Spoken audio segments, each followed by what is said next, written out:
Hello, friends. Welcome back to Reciprocity Radio. I'm Cassie, and we have Maya here with us. Super grateful to have you guys with us for this episode.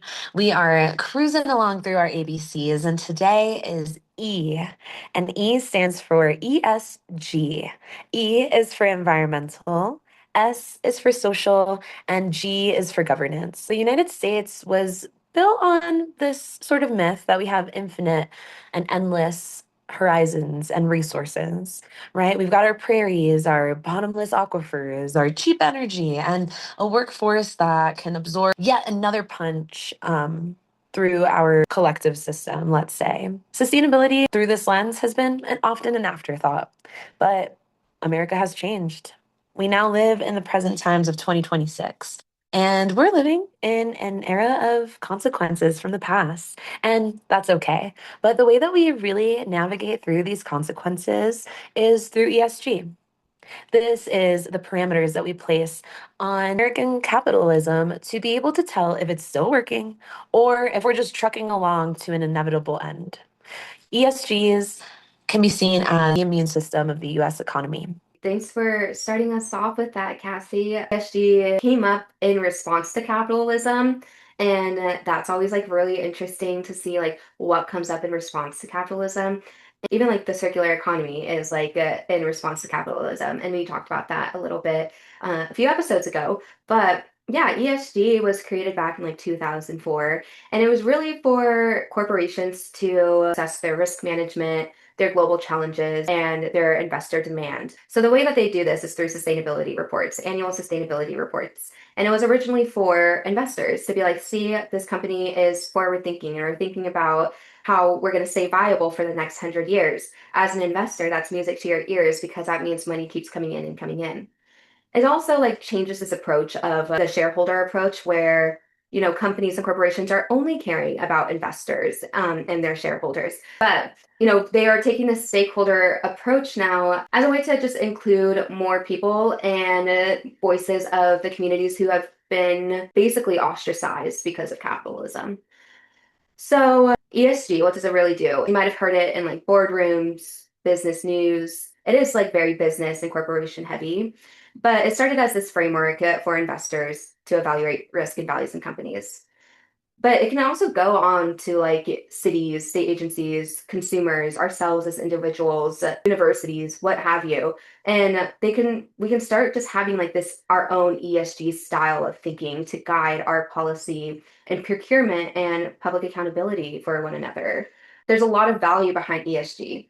And ESG is really just trying to help like put value back into the environment and back into nature and back into our human workforces to just be more well-rounded, holistic, and understand that we all are working with one another, and that has to have a holistic approach. With ESG, there's all these different metrics involved, and metrics are just basically quantifiable measures used to track and assess the status of a specific business. There's also like KPIs as well, and key performance indicators are like the overall strategic business goals. So you make sure that your sustainability efforts are aligning with your KPIs and your metrics and that you're measuring them accurately. That's really important. I have a couple real world examples and little stories for you guys to do to kind of show you how this framework looks on the ground and like how it looks to you as an individual or how it looks to the common person. And we're also going to talk about some pitfalls that can make ESG honestly meaningless, which are greenwashing and green hushing. So we'll get into those today as well. Incredible. I know Maya has done a lot of work through her master's for sustainability management with ESG and has been studying this deeply. So it comes natural for her. But I only touched on this in my studies this semester. And so I like to break things down into a little bit more of a rudimentary sense. So it makes all the sense in the world to my brain. So if you're down for that, follow along with me for just a moment. We're going to talk about ESG as a regenerative gardening experience. And so we're going to think about ESG as the soil food web. Okay, imagine a company as a farm.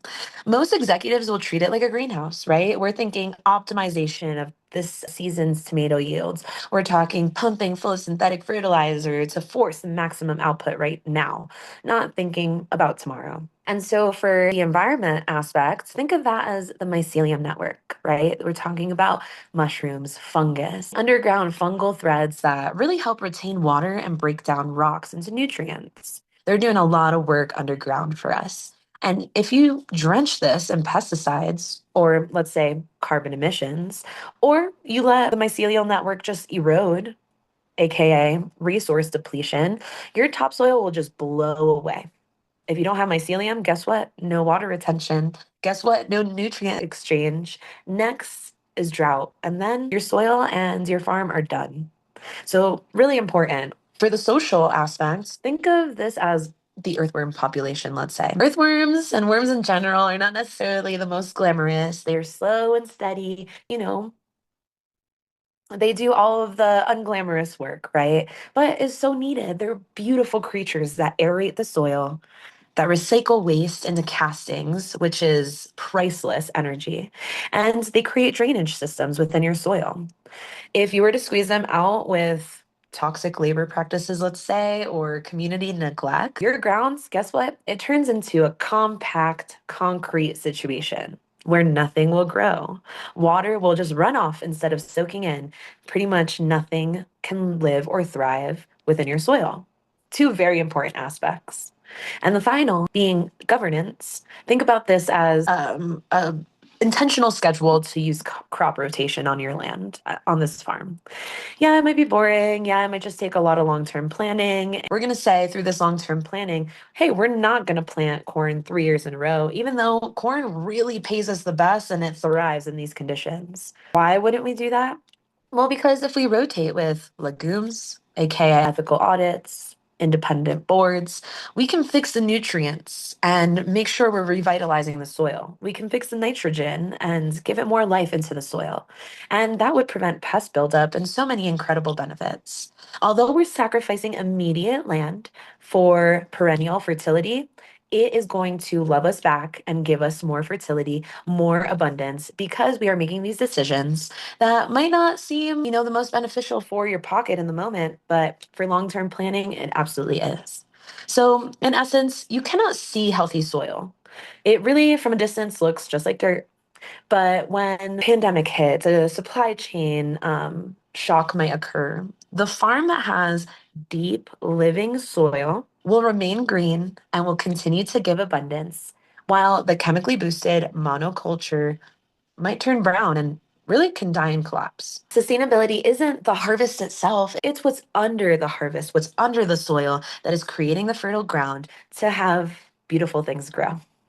So hopefully that was a good way for you guys to connect with it. That's what made sense for me. Again, environment being the mycelial network, the social aspect being the earthworms, and then the governance being, deciding on a crop rotation instead of a monoculture. Anything Maya is gonna take it away a little bit further? Yeah, I really do love that as just like a parallel to what ESG is, because when I think of ESG and how it is usually told like from a business perspective, it's not focusing on the short-termism of profit, but more so the longevity of a viable business. And we see this play out. Many companies still prioritize their shareholder profit. And that only looking at one part of like the entire system. Yes, shareholders are important, but so are pillars in the community and people with like who have other like approaches to life. That is like it is really crucial for a business to remain viable, to be connected with the community on a social level, to make decisions that help its workers and while also helping the planet.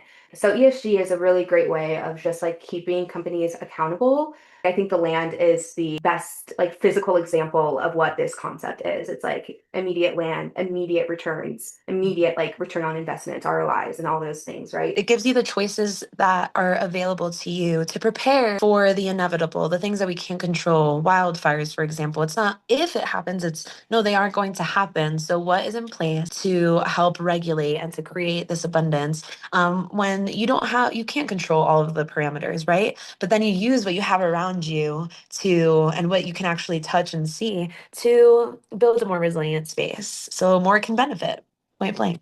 This also brings in, for me, greenwashing as well and green hushing, and just like being able to peep those red flags in businesses and corporations and how they're operating. So, yeah, I'll go into like the traditional ESG framework now as it applies to business. And it will be really interesting to see like if this brings up anything for you as a listener. Anyways, so E, let's just start there. It's environmental, as Cassie said. And I think a really strong one that always comes to mind for me is Patagonia. They've built their entire business model around environmental responsibility. And it's not a side initiative. It's not treated as an afterthought, right? It's treated as a corporate strategy. And that's what's really important for sustainability is like, is this treated as an afterthought or is this actually being embedded into the different department heads of the company? So, a marketing head should know, or the head of marketing should know its sustainability initiatives. The head of operations, same deal. And those silos need to be broken. Patagonia, they use recycled and regenerative materials. They donate 1% of their sales to environmental grassroots organizations. Most notably, the CEO literally transferred ownership of the company to a trust and a nonprofit dedicated to fighting the climate crisis. And so I think that makes Patagonia a good example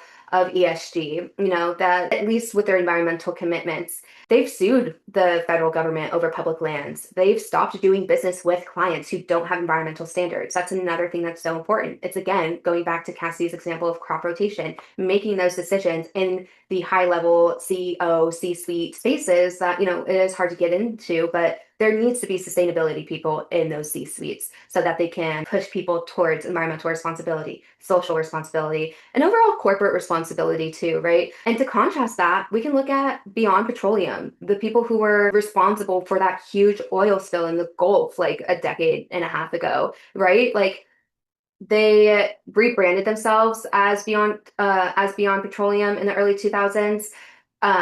But they ran ads about solar panels on gas stations and positioned themselves as like a leader in the energy transition. But like between 2023 and 2025, BP quietly reversed course. They cutting billions from renewable energy investments and ramping up oil and gas production instead. You can only point to that being we can only then conclude that that is because they were worried about shareholder profit, like fast shareholder profit, and because our government in the United States is not rewarding sustainable companies or businesses that have sustainable practices. So when you look at their sustainability report, it's all talk. It's big bark, no bite, right? When you look at the capital expenditure data, it kind of tells you a different story.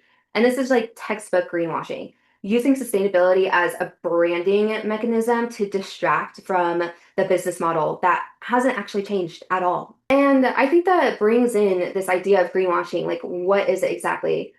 As Cassie has said, like I studied sustainability management, which is basically a business degree with a sustainability focus.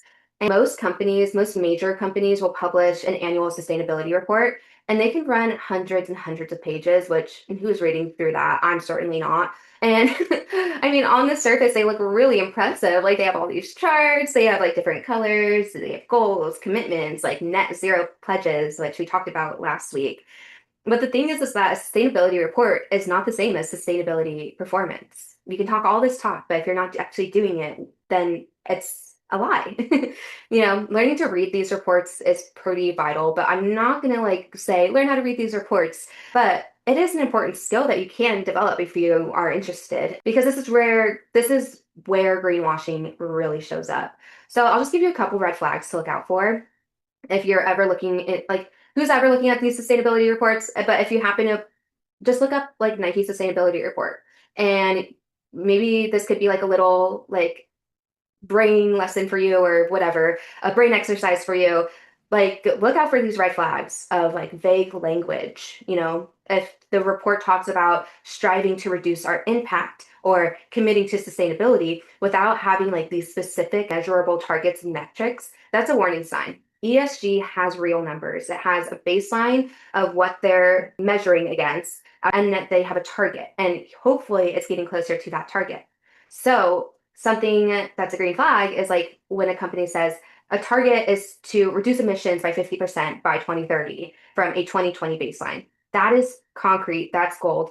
We care about the planet, saying that and then publishing a report, that's bullshit. That's not. You also want to look out for cherry picked metrics. A company might highlight one recycling program while ignoring the fact that 90% of their products are single use plastic. So look for what they're not talking about as well. If the report is full of feel good stories about one initiative but silent on what the company is like most known for being the polluter of, that's something's off here. Like we're not trusting that. Third is creative accounting. Some companies will use carbon offset to claim net zero status while also emitting at the same rate as they were. Offsets can be part of real strategy, but the report shouldn't rely on offsets. Like offsets should be paired with other things as well. If a report is relying heavily on offsets or like just creative accounting in general, without showing actual emissions reductions, that's a red flag. You want to see emissions reductions, even if you are using offsets. Another thing, if there's no third party verification, a genuine sustainability report is audited by an external firm, like financial statements are, right? If a report says this data has not been independently verified, then you should read everything it says with extreme skepticism because it's biased by the company. So I'll give you an example. Volkswagen has a sustainability report. They talked about, being an industry leader in environmental responsibility. Meanwhile, they were actively cheating on diesel emission tests. The sustainability report was part of this facade, and that's really dangerous. I talked about H&M last week, highlighting that their garment collection program and use of recycled materials was higher than it actually was. Their conscious collection only made up the tiniest fraction of their total production, again, ignoring the huge issue at hand here of the fast fashion industry. So the report tells one story, the data, if you dig a little deeper, can tell you another. And I only want to like say all of this, just if you want to be the eco-conscious consumer, this is what you need to look for. And then there's green hushing, which is kind of a newer term that I learned about and kind of exciting. It's the flip side. Green hushing is when companies underreport or stay silent about their sustainability work because they're afraid of backlash and scrutiny, and they're afraid of being accused of greenwashing, so they don't report what they're doing. And you see this a lot in the social pillar that I'll get into next. But companies doing genuinely good work on labor rights or diversity might stay quiet because they don't want to become a target. The problem here is that silence doesn't build accountability. It doesn't build trust. If no one knows what you're doing, there's no pressure to keep doing it, and there's no example for other companies to follow. Which brings us to the S, the social aspect. And this is where Ben and Jerry's has been the gold standard, in my opinion, before they sold it. Before the brand's recent ownership changes, they've built this reputation for embedding social justice into their business model. So they have like living wages for supply chain workers. They do like racial justice advocacy. They support refugee rights. And that's all great. Those are all helping the communities who need it the most, who are underserved in the United States, especially like the recently released from incarceration. We need to like be able to uphold every citizen like equitably. And specifically on criminal justice reform, Ben and Jerry's has done more than just like make these statements. They've partnered up with organizations led by formerly incarcerated people to push for sentencing reform and prison abolition. They launched the Justice Remixed flavor to highlight systemic racism in the criminal justice system, with proceeds supporting groups like the Advancement Project, and they've worked with the ACLU on a national People Not Prisons tour, scooping ice cream in over a dozen cities to rally the support for decarceration. These weren't just one-off campaigns either. It wasn't just because this looked good in 2020. They've been having these partnerships, and they've sustained these partnerships with the communities most affected by this system. Yeah, so again, it's not just marketing, it's what their operations actually look like. It's actually helping the communities that need it the most and who are often ostracized in our society. So they knew that they would lose customers too with doing this, getting eye rolls and people who just wouldn't want to support that. But they didn't care. They did it anyways. And that shows you that businesses can be socially responsible when they don't care about profit. So, the S, especially like The social pillar is so expansive. You know, some countries, social pillar might look more like labor rights, making sure you don't work in sweatshops or something like that. What it looks like for us here in the US is more so living wage, bringing up the minimum wage, having diversity and inclusion in our workspaces, having community relations, and upholding human rights. So, for a company, that might mean auditing your supply chain for forced labor, because that's a huge thing. Slavery, modern slavery, is up and rampant on a global scale. And it's also rampant here in the United States through our prison system. It just means prevailing, or it just means upholding like human rights and public contracts for like equitable hiring process in corporations, city agencies, government jobs, whatever it may be. And then finally, we have G, governance. And this is the least flashy letter, but maybe the most important, like, dare I say, maybe the most important.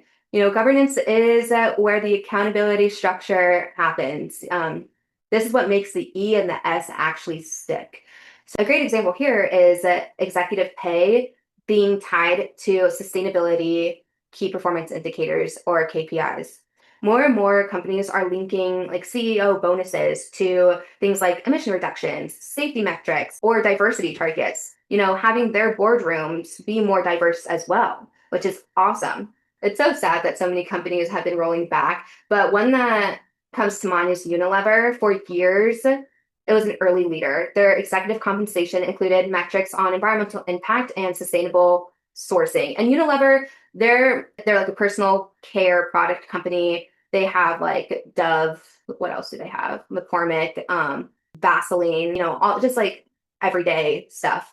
That's Unilever. They also went through a recent shift in ownership, so it's it's sad in that sense that a lot of companies are deciding to roll back because our government governance isn't upholding these standards and regulations for them.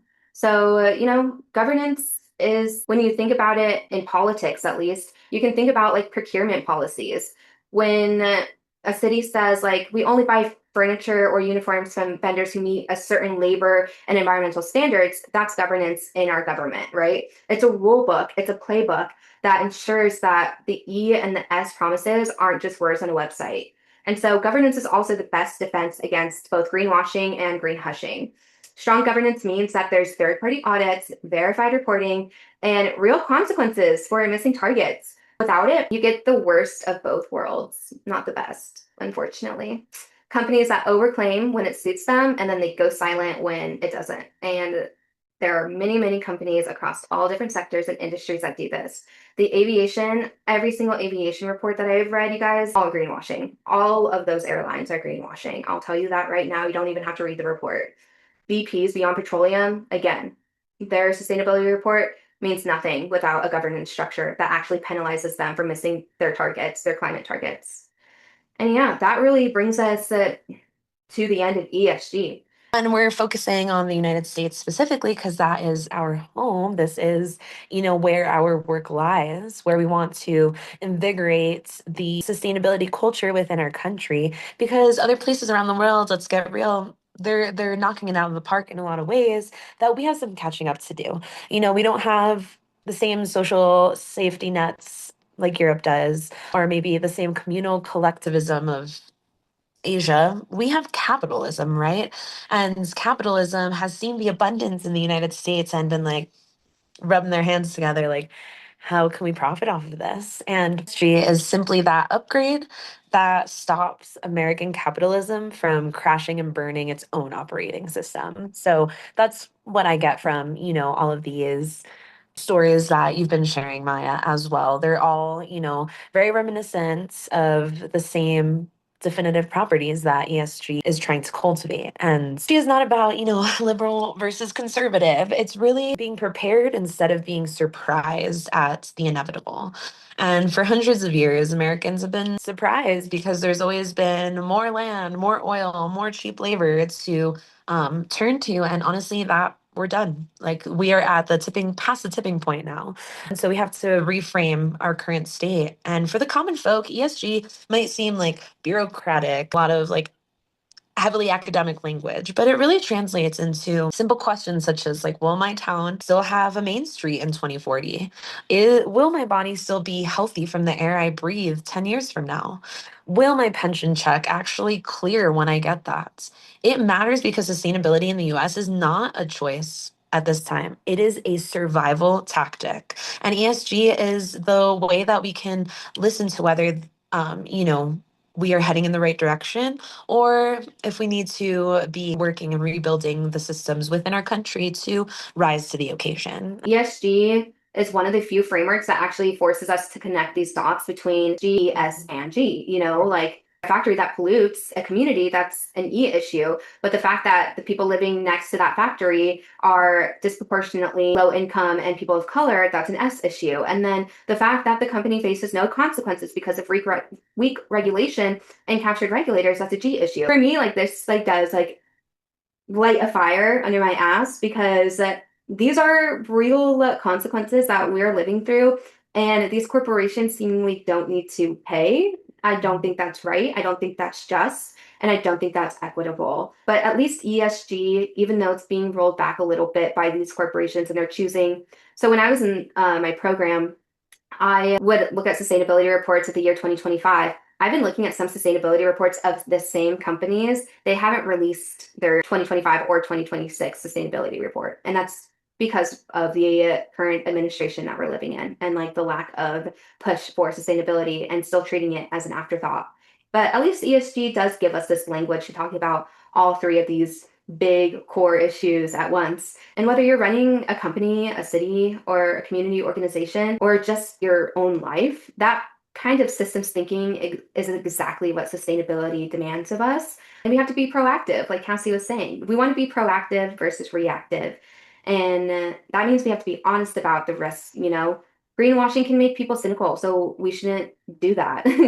Companies should be held accountable. I think it was in England, actually, they took down a Nike ad because it was greenwashing. And I was like, I think it was Nike. Don't hold me to that. Just like keeping that accountability, real reporting, and real consequences for these corporations that have just been doing us dirty. It's the difference between like, we know that the decline is right before our very eyes. Are we going to handle it with dignity and step up to the plate and say, yep, give me the fact checks, the Carfax, give me the Carfax. I need to know what's going on. So that we can approach this from a space of comprehension and utilizing what we have in our resources to not crash and burn further. It's the difference between that and, you know, burning through the future because we're just living in the present right here, right now, what we need right now. And that's why this matters. It comes up in your paychecks and, your grocery bill and your neighborhood resources and your retirement funds. It always trickles down. And, it's a great way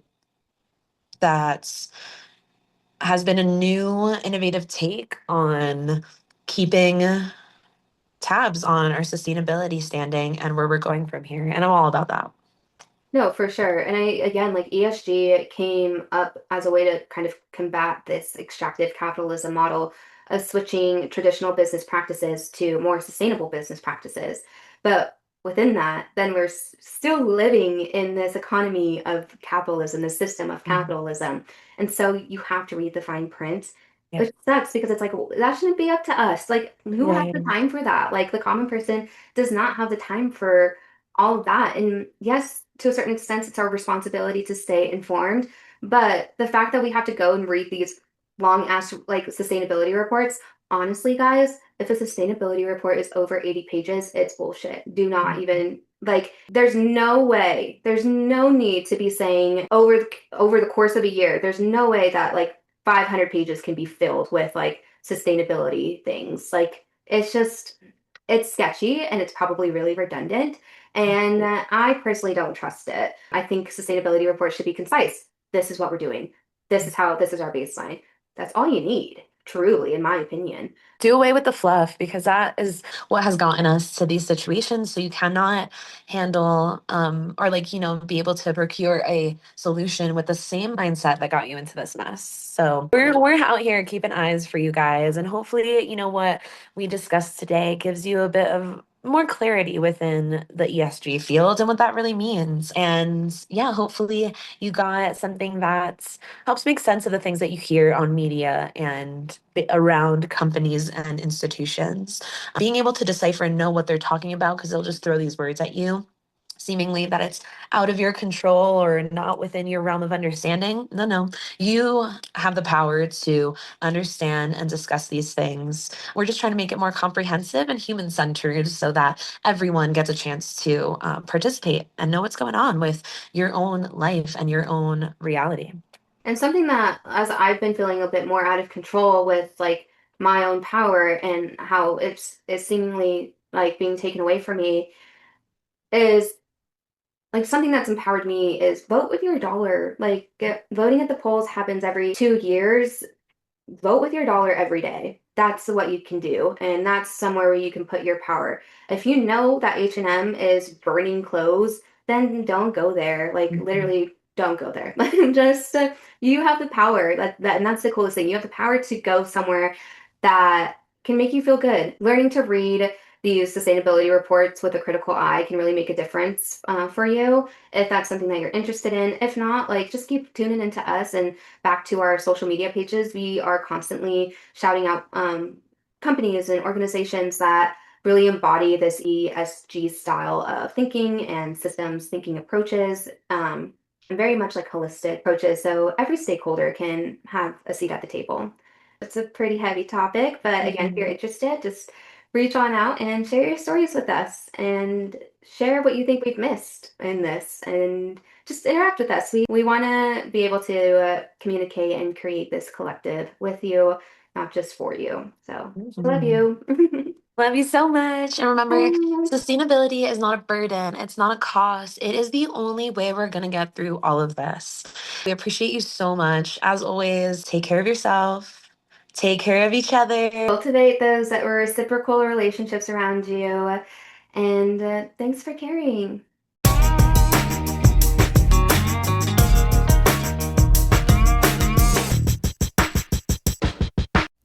Reciprocity Lab is a sustainability collective that aims to connect one another through education, shared storytelling, and community outreach. If you enjoyed today's episode, be sure to follow us on social media. The links are in our bio. Today's episode was co-created by Cassie Fetchick and Maya Morrissey, with editing done by Maya Morrissey. Artwork for that podcast is done by Zoe Coyle. Until next time, thanks for caring.